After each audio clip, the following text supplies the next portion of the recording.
Allora, primo appunto lo faccio sugli arbitri, non parlo degli arbitri, poi lo sapete, non amo, anche perché ritengo sia inutile.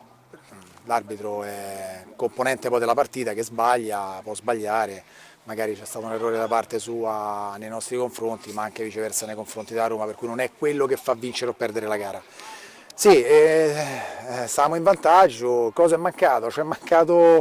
C'è mancato un Klaus Seferi probabilmente, o comunque una densità che loro hanno fatto poi al secondo tempo a centrocampo, fraseggiando tanto il pallone, una freschezza atletica che evidentemente noi non abbiamo. Non abbiamo, tant'è vero che facciamo un primo tempo dove riusciamo a mettere sotto chiunque, e il secondo tempo purtroppo andiamo in calo e quando poi ti trovi davanti certi giocatori purtroppo vieni punito. Però permettimi, io voglio continuare a elogiare la mia squadra, perché questa è una squadra fantastica, che esprime un gioco bellissimo, un gioco di prima, c'è una squadra veramente che servono pochissime indicazioni per mandarli avanti, ascoltano, si sacrificano e tutto, per cui ragazzi vi faccio veramente ringraziamento davanti a tutti per quello che mi avete dato, perché mi hanno dato molto. Spero di aver dato qualcosa anche io a loro. Come non far scendere nessuno, vediamo un attimino.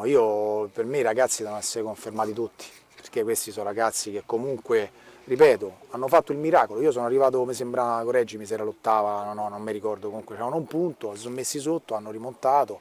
Sì, è arrivato Gian Donato insieme a me, per cui tanta qualità a centrocampo, sono arrivati altri giocatori, ma sempre su quel livello comunque, seconda categoria prima. Sembra che quello che gioca la categoria più alta da noi è Campanella in promozione e Cutrupi che fa una Serie B o la 2 a calcetto, per cui che poi ha fatto rispetto agli altri magari meno presenze.